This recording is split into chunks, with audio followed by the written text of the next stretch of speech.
Silence does not mean shutting your mouth silence. What is being referred to as silence or nishabd?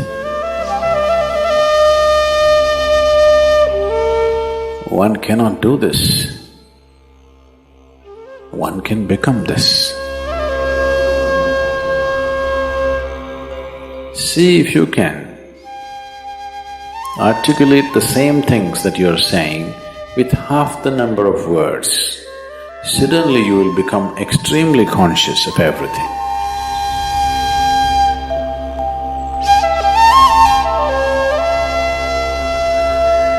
The wind makes its own sound,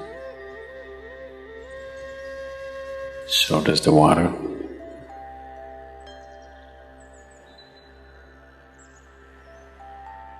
So does the earth. In fact, so does the sky. All the celestial objects are making their own sounds. There are sounds of pain, sounds of pleasure, sounds of misery, sounds of joy. For everything there is a sound. In human life, it's very true. Sounds of life, and there are sounds of death, and there are even sounds of silence.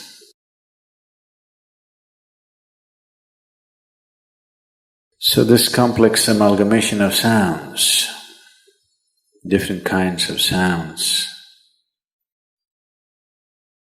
creates different intent, different levels of compulsiveness, different levels of bondage, and different possibilities of entanglement.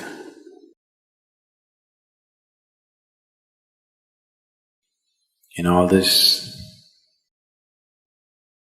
why one chooses to become silent? Silence is not a way of denying yourself life. It is not even about denying yourself articulation. Silence is about moving from compulsiveness to consciousness. All sounds represent different forms and different dimensions of compulsiveness. When one chooses to become conscious, not be entangled in the compulsive nature of the existence, he naturally chooses to become silent. Silence does not mean shutting your mouth silence, plugging your ears silence. You can sing in silence, you can dance in silence, you can even speak in silence, you can even scream in silence. You don't try.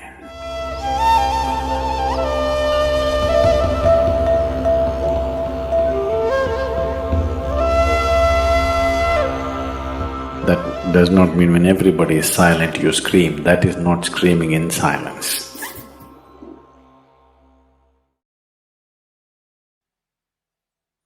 Because sound is of the surface, silence is of the core. It is only the surface which makes the sound. See, now the water is hitting the surface and making the sound. Deep down, there is no sound. That is so with life. On the surface, it is a very complex mesh of sounds, a maze of sounds happening. But at the core, there is no sound. There is no word for no sound in English language.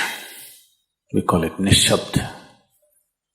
That means absence of sound, a total absence of sound. Absence of sound means absence of reverberation. Absence of reverberation means absence of life. Absence of life means absence of creation. Absence of creation means absence of the Creator too. So a space which is beyond creation and Creator, a dimension which is beyond life and death, that is what is being referred to as silence or nishabd.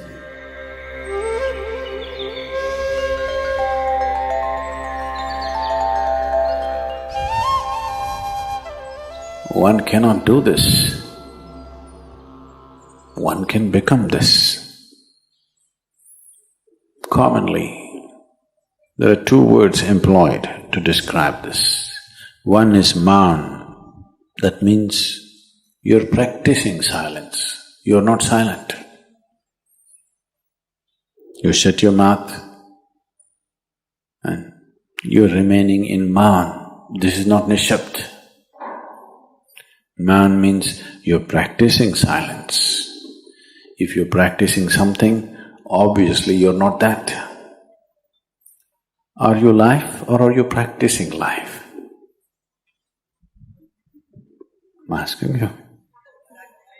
Are you life or are you practicing life? Practicing life? No, your life. Maybe not very well practiced, but your life. Similarly, there is a difference between practicing silence and becoming silence. Practicing silence starts as a certain restriction, but slowly, as one practices silence, one can possibly become silent. One can become silent in intense activity, but nobody can keep up intense activity forever. Moments of intense activity are only moments, nobody can sustain it. You'll expend yourself. Only if you can achieve it in inactivity, it is sustainable. If something is possible only in intense activity, it is never sustainable.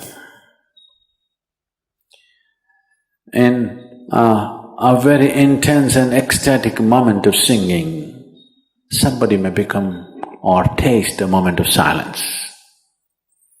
But how long can you keep it up? Your throat will tear. And your neighbors may kill you. Possible. So this possibility of coming to silence or becoming silent also means to become still, to become utterly still. Stillness can be achieved in so many ways. If you watch a snake, he's still. If you watch a tiger which is on a hunt, absolutely still, charged but still. These are all different dimensions of stillness practiced for survival. If a snake moves too often, he'll get killed. If a tiger does not know how to be still, he'll never get his food. These are all acts of survival. A human being, for survival, he has to be active. Only when his vision falls upon something which is beyond survival, then he will think of stillness. Then he will understand as he observes himself, as he notices the complexity of one's compulsions. He understands the only way to solve it is to become still. to train this body, to train this mind, to become still.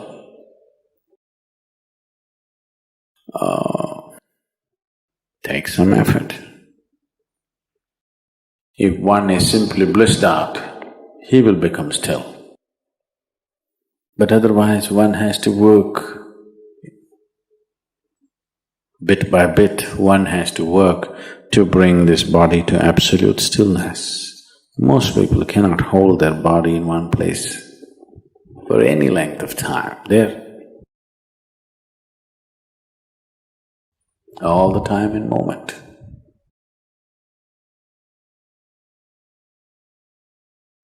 As it is said, a man is ill only because he does not know how to be still.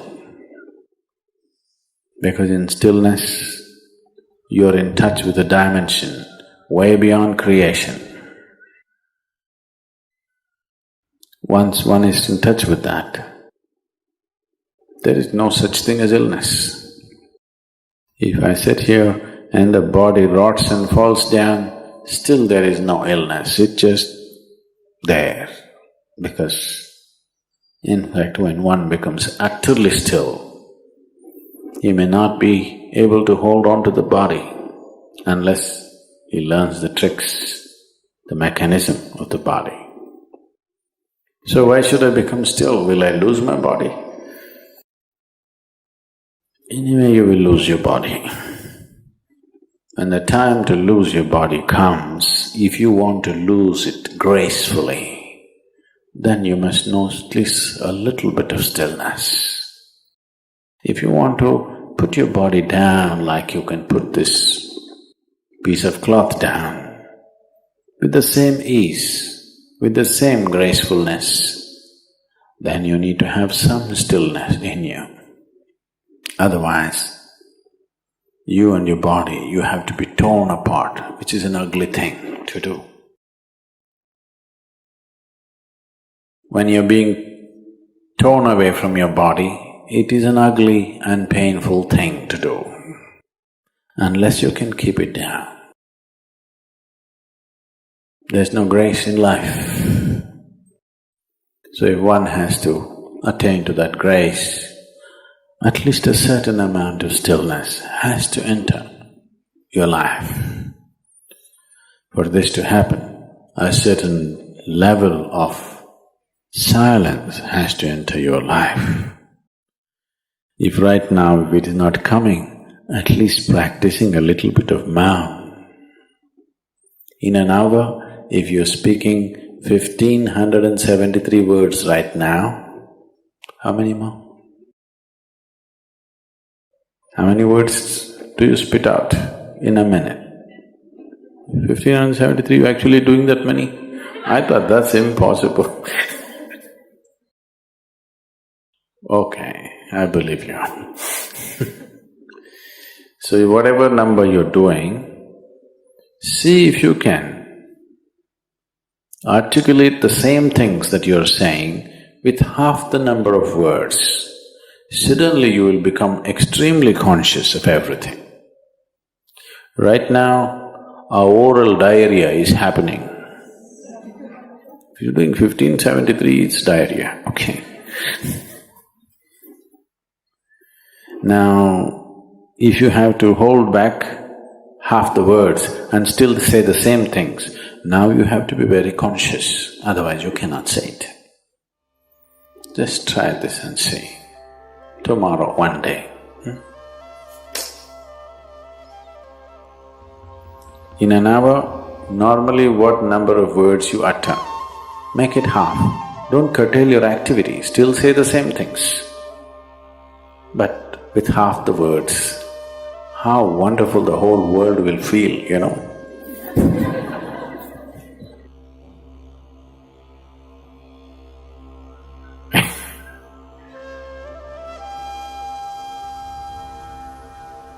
World will be a wonderful place, I'm telling you, tomorrow, if everybody does this. Many marriages will be saved.